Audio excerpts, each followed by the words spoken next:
അവൻ പറഞ്ഞത് കേട്ട് അവിടെ ഉണ്ടായിരുന്ന ഫാമിലി മെമ്പേഴ്സ് എല്ലാവരും ഞെട്ടി. ഈ ശ്രീലക്ഷ്മി എന്തിനാ അവൻ അന്വേഷിക്കുന്നത്? ബന്ധുക്കൾക്കിടയിൽ ചോദ്യമുയർന്നു. അവരാരെങ്കിലും അഭയോട് ചോദിക്കും മുൻപേ അഭയ് ശ്രീലക്ഷ്മി അവർക്കിടയിൽ നിന്ന് തന്നെ തിരിച്ചറിഞ്ഞു. ശ്രീലക്ഷ്മിയെ കണ്ടതും അവൻ പെട്ടെന്ന് അവളുടെ അടുത്തേക്ക് ചെന്നു. ഹായ് ശ്രീലക്ഷ്മി, ഞാൻ അഭയ്. ഫൈനലി തന്നെ കണ്ടതിൽ വളരെ സന്തോഷമുണ്ട് പെങ്ങളെ. ഷേക്ക് ഹാൻഡിനായി കൈ നീട്ടിക്കൊണ്ട് അവൻ പറഞ്ഞു. അത് കാണേ ശ്രീലക്ഷ്മി അമ്പരപ്പോടെ അവനെ നോക്കി നിന്നുപോയി.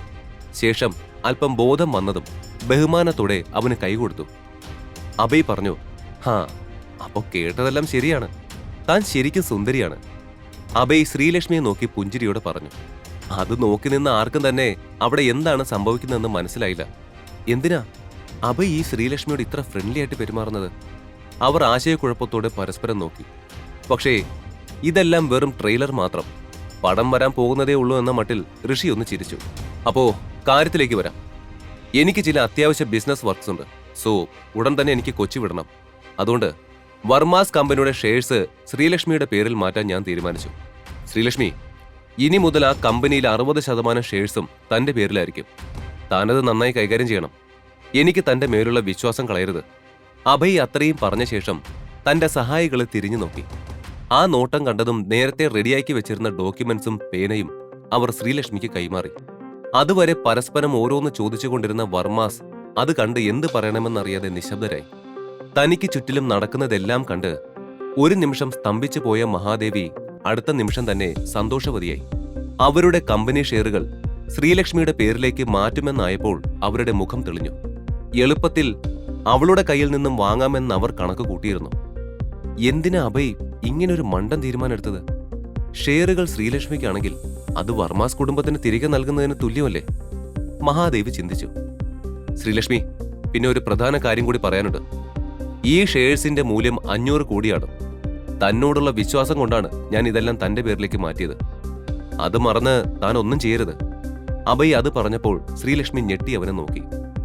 ഞാൻ ഒരിക്കലും നിങ്ങളിലുള്ള വിശ്വാസം തകർക്കില്ല സർ. ശ്രീലക്ഷ്മി പരിഭവത്തോടെ മറുപടി പറഞ്ഞു. പക്ഷേ ഞാനൊരു കാര്യം ചോദിച്ചോട്ടെ? ഒരു പരിചയവുമില്ലാത്ത എന്നെ നിങ്ങൾ എന്തിനാ ഇത്രയൊക്കെ വിശ്വസിക്കുന്നത്? വിശ്വസിച്ച് ഇത്രയും വിലമതിക്കുന്ന ഷെയർ ഏൽപ്പിക്കുന്നത്? ശ്രീലക്ഷ്മിയുടെ ചോദ്യം കേട്ട് അഭയുടെ മുഖത്ത് വലിയൊരു പുഞ്ചിരി പ്രത്യക്ഷപ്പെട്ടു. ശ്രീലക്ഷ്മിയുടെ ചോദ്യത്തിന് ഉത്തരം പറയാതെ അവൻ പെട്ടെന്ന് ഋഷിയുടെ അടുത്തേക്ക് നടന്നു. അതിന്റെ കാരണം ഇവനാ, ഈ ഋഷിൻ. ഋഷിന്റെ ഭാര്യയായ തന്നെ ഞാൻ എങ്ങനെ വിശ്വസിക്കാതിരിക്കും? അഭയ് തുറന്നു പറഞ്ഞു.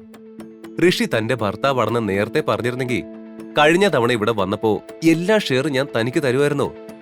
അത് പറയുന്നതിനിടയിൽ അഭയ് ഋഷിയുടെ വയറിൽ മെല്ലെ ഇടിച്ചുകൊണ്ട് ചിരിച്ചു. ഉഫ്, ഹോ, അതെങ്ങനെ അറിയാനാ? നീ ബിസിനസിന്റെ പിന്നാലെ ഓടി അത്രയും ബിസി ആയിരുന്നില്ലേ? ശരിക്കൊന്ന് ശ്വസിക്കാൻ പോലും സമയമില്ലായിരുന്നല്ലോ. അതുകൊണ്ടാണ് ശ്രീലക്ഷ്മിയെ നീ ഇത്രയും വൈകി പരിചയപ്പെട്ടത്. ഋഷി ചിരിച്ചുകൊണ്ട് മറുപടി പറഞ്ഞു. ആ നേരം അഭയുടെ പി അവനോട് ചെവിയിൽ എന്തോ പറഞ്ഞു. ശരി ഋഷിൻ, ഒരിടെ നീയും ശ്രീലക്ഷ്മി എന്റെ കൂടെ ഡിന്നറിന് വരണം. ലൊക്കേഷൻ ഞാൻ സമയം പോലെ വാട്സാപ്പ് ചെയ്തേക്കാം. ഇപ്പൊ എനിക്കൊരു പ്രധാനപ്പെട്ട ജോലിയുണ്ട്. ഉടനെ ന്യൂയോർക്കിലേക്ക് പോകണം. അതുകൊണ്ട് ഞാൻ ഇപ്പൊ പോകുക. ബൈ. അവൻ അത്രയും പറഞ്ഞ് ഋഷിയെ കെട്ടിപ്പിടിച്ചു. സേഫായി പോയിട്ട് വാ.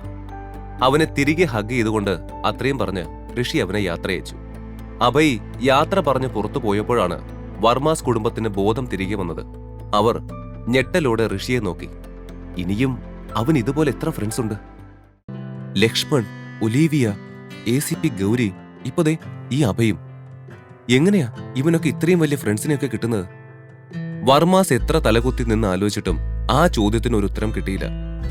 ഋഷി, ഈ അഭയ് രാധാകൃഷ്ണൻ നിന്റെ ഫ്രണ്ടാണോ? അഭയ് പോയതും ശ്രീലക്ഷ്മി ഋഷിക്ക് നേരെ തിരിഞ്ഞു സംശയത്തോടെ ചോദിച്ചു. അതെടോ, ഞങ്ങൾ രണ്ടുപേരും നല്ല ബെസ്റ്റ് ഫ്രണ്ട്സാ. ആ ഒരു ഓളത്തിൽ ഋഷി ചിരിയോടെ പറഞ്ഞു. പക്ഷേ പറഞ്ഞു കഴിഞ്ഞപ്പോഴാണ് ശ്രീലക്ഷ്മി വീണ്ടും ചോദ്യങ്ങൾ ചോദിക്കുമല്ലോ എന്ന കാര്യം ഋഷിക്ക് ഓർമ്മ വന്നത്. അവൻ ഓർത്ത പോലെ തന്നെ ശ്രീലക്ഷ്മി അവനോട് എന്തോ ചോദിക്കാൻ വരികയായിരുന്നു. പക്ഷേ അവൾക്ക് എന്തെങ്കിലും ചോദിക്കാൻ കഴിയും മുൻപേ ഋഷി സംസാരിച്ചു. ശ്രീലു, ഏതായാലും ഈ ഷെയർസിന്റെ പ്രശ്നം തീർന്നല്ലോ. തന്നെ ഓർത്താ ഞാൻ ഇങ്ങോട്ട് വന്നത്. ഓഫീസിൽ ബോസ് തന്ന കുറച്ച് വർക്കുണ്ട് തീർക്കാൻ. സോ ഞാൻ പെട്ടെന്ന് അങ്ങോട്ട് ചെല്ലട്ടെ. താൻ ഇത് കഴിഞ്ഞ് ഒരു ടാക്സി ബുക്ക് ചെയ്ത് വീട്ടിലേക്ക് വയ്ക്കൂ. ഈവനിങ് ആകുമ്പോഴേക്കും ഞാൻ വരാം. അപ്പോ ബൈ, ടേക്ക് കെയർ. വേഗത്തിൽ ഋഷി പറഞ്ഞു നിർത്തി. ശേഷം ശ്രീലക്ഷ്മി ഒന്ന് ഹഗ് ചെയ്ത് പെട്ടെന്ന് അവിടുന്ന് അവൻ പോയി. കാര്യമായി എന്തൊക്കെയോ നടക്കുന്നുണ്ടല്ലോ. ഹാ, സമയം പോലെ ഞാൻ കണ്ടുപിടിച്ചോളാം. ഋഷി പോയ വഴിയെ നോക്കി ശ്രീലക്ഷ്മി മന്ത്രിച്ചു. ഇതേ സമയം ആകെ അസ്വസ്ഥമായി നിൽക്കുകയായിരുന്നു സിദ്ധാർത്ഥ്. ശ്രീലക്ഷ്മിക്ക് നേരെ നോക്കാൻ പോലും അവന് കഴിഞ്ഞില്ല. ഫാമിലി ബിസിനസിന്റെ 60% ഷെയറും ശ്രീലക്ഷ്മിയുടെ പേർക്ക് എത്തുമെന്ന് അവരാരും പ്രതീക്ഷിച്ചിരുന്നില്ല. കുറച്ച് മിനിറ്റുകൾ കൊണ്ട് കമ്പനിയിൽ മഹാദേവിയേക്കാൾ ഷെയർ ശ്രീലക്ഷ്മിക്കായി. മഹാദേവി പരിഭ്രമത്തോടെ ശ്രീലക്ഷ്മിയെ നോക്കി. ആ സാഹചര്യത്തിൽ ശ്രീലക്ഷ്മിയോട് എന്ത് പറയണമെന്ന് മഹാദേവിക്ക് അറിയില്ലായിരുന്നു. എല്ലാം അങ്ങനെ ആയിരിക്കെ പെട്ടെന്ന് ശ്രീലക്ഷ്മിയുടെ ഫോണിൽ ഒരു മെസ്സേജ് നോട്ടിഫിക്കേഷൻ വന്നു. ഋഷിയായിരുന്നു ആ മെസ്സേജ് അയച്ചത്. ഈ ഷെയർ ഹോൾഡ് തനിക്ക് വലിയൊരു തുറുപ്പ് ചീട്ടാണ്. ശ്രദ്ധിച്ച് ഹാൻഡിൽ ചെയ്യണം. എന്ത് സംഭവിച്ചാലും ആർക്കും ഷെയർ ഒന്നും എഴുതി കൊടുത്തേക്കരുത്. അവന്റെ മെസ്സേജ് കാണേ ശ്രീലക്ഷ്മിയുടെ ചുണ്ടിൽ ഒരു ആത്മവിശ്വാസം നിറഞ്ഞ പുഞ്ചിരി വന്നു. അവിടെ നിന്നിറങ്ങിയ ഋഷി നേരെ പോയത് ട്രൈ മീഡിയയിലേക്കായിരുന്നു. കമ്പനിയിലെത്തി ഒട്ടും വൈകാതെ തന്നെ അവൻ ഓഫീസിൽ കയറി. ശേഷം തന്റെ വർക്കുകളിൽ അവൻ മുഴുകി. ഏതോ ഡോക്യുമെന്റ്സ് ചെക്ക് ചെയ്ത് സൈൻ ചെയ്തുകൊണ്ടിരിക്കെ പെട്ടെന്ന് ഋഷിയുടെ ഫോൺ റിങ് ചെയ്തു. നോക്കിയപ്പോൾ ഏതോ അൺനോൺ നമ്പറായിരുന്നു. ഇതിപ്പോ ആരാ? സംശയത്തോടെ ഋഷി ആ കോൾ എടുത്തു. ഹലോ, ഇത് മിസ്റ്റർ ഋഷിൻ പ്രതാപാണോ? കോൾ എടുത്ത ഉടനെ ശാന്തമായ സ്വരത്തിൽ മറുപുറത്തു നിന്നും ചോദ്യം വന്നു. അതെ, ഞാൻ ഋഷിയാണ് സംസാരിക്കുന്നത്. താങ്കൾ ആരാണ്? ഋഷി ആശയക്കുഴപ്പത്തോടെ ചോദിച്ചു. കാരണം അവനെ പ്രൈവറ്റ് നമ്പറുകളിൽ നിന്നും വിളിക്കുന്ന വളരെ കുറച്ച് ആളുകൾ മാത്രമേ ഉണ്ടായിരുന്നുള്ളൂ. ഹലോ ഋഷിൻ, എന്റെ പേര് നൈനിക്. ജോഷ് ആന്റണിയാണ് നിങ്ങളുടെ നമ്പർ എനിക്ക് തന്നത്. ശാന്തമായ സ്വരത്തിൽ തന്നെ അയാൾ പറഞ്ഞു. ജോഷ് ആന്റണിയുടെ പേര് പറഞ്ഞപ്പോൾ തന്നെ ഋഷിക്ക് ഇപ്പോൾ വിളിച്ചയാളുടെ ആവശ്യം പെട്ടെന്ന് തന്നെ മനസ്സിലായിരുന്നു. എന്താ മിസ്റ്റർ നൈനിക്, താങ്കൾക്ക് എന്റെ ഹെർബൽ ടാബ്ലറ്റ് വേണോ? ഋഷി വളച്ചു കെട്ടെന്നും കൂടാതെ നേരെ കാര്യത്തിലേക്ക് വന്നു. അയ്യോ, അതെ ഋഷിൻ, ജോഷ് പറഞ്ഞു നിന്റെ കയ്യിലുള്ള ടാബ്ലറ്റ് ഒരു അത്ഭുതം പോലെയാണെന്ന്. അവൻ അങ്ങനെ പറയണമെങ്കിൽ ഐ ക്യാൻ ഗസ് തന്റെ മെഡിസിൻ എത്രമാത്രം അടിപൊളിയായിരിക്കുമെന്ന്. സോ റേറ്റ് പറയൂ ഋഷിൻ. നൈനിക് സൗമ്യമായി പറഞ്ഞു. വെയിറ്റ്, റേറ്റ് പറഞ്ഞ് വിലപേശുന്ന പരിപാടിയൊന്നും വേണ്ട. ഋഷി ചെറിയ ആശ്ചര്യത്തോടെ ചോദിച്ചു. ഏയ്, താൻ പറയുന്ന റേറ്റ്. നൈനിക് പെട്ടെന്ന് തന്നെ പറഞ്ഞു. ഓക്കെ, സി മിസ്റ്റർ നൈനിക്, ഈ കാര്യത്തിൽ താൻ ശരിക്കും സീരിയസ് ആണെങ്കിൽ നാളെ ഇതേ സമയത്ത് എന്നെ വിളിക്കണം.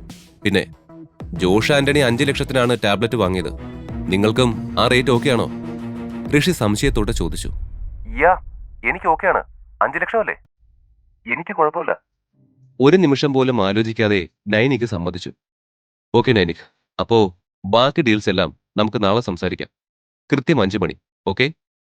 ഋഷി പുഞ്ചിരിയോടെ പറഞ്ഞു. ഓക്കെ. അതിന് സമ്മതം അറിയിച്ച നൈനിക് ഫോൺ കട്ട് ചെയ്തു.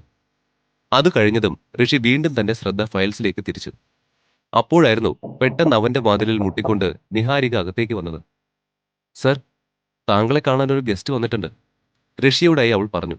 ഗസ്റ്റ്? എന്നെ കാണാനോ? അകത്തേക്ക് കടത്തിവിടും. ഒന്ന് ചിന്തിച്ച ശേഷം ഋഷി പറഞ്ഞു. Okay sir. അത്രയും പറഞ്ഞ് നിഹാരിക പെട്ടെന്ന് തന്നെ അവിടുന്ന് പുറത്തേക്ക് പോയി. ഒട്ടും വൈകാതെ തന്നെ ഋഷിയെ കാണാനായി വന്നയാൾ അവന്റെ ഓഫീസിലേക്ക് വന്നു. ആളെ കണ്ടതും ഋഷി ആകെ ഞെട്ടി. ഏതാനും സെക്കൻഡ് ഞെട്ടലോടെ തന്നെ നിന്നുപോയ അവൻ പെട്ടെന്ന് തന്നെ ചെയറിൽ നിന്നും എഴുന്നേറ്റ് ആ വന്നയാളുടെ നേരെ നടന്നു. ഈ കഥ തുടർന്ന് കേൾക്കുന്നതിനായി ഇപ്പോൾ തന്നെ പോക്കറ്റ് FM ആപ്പ് ഇൻസ്റ്റാൾ ചെയ്യൂ. Link in description.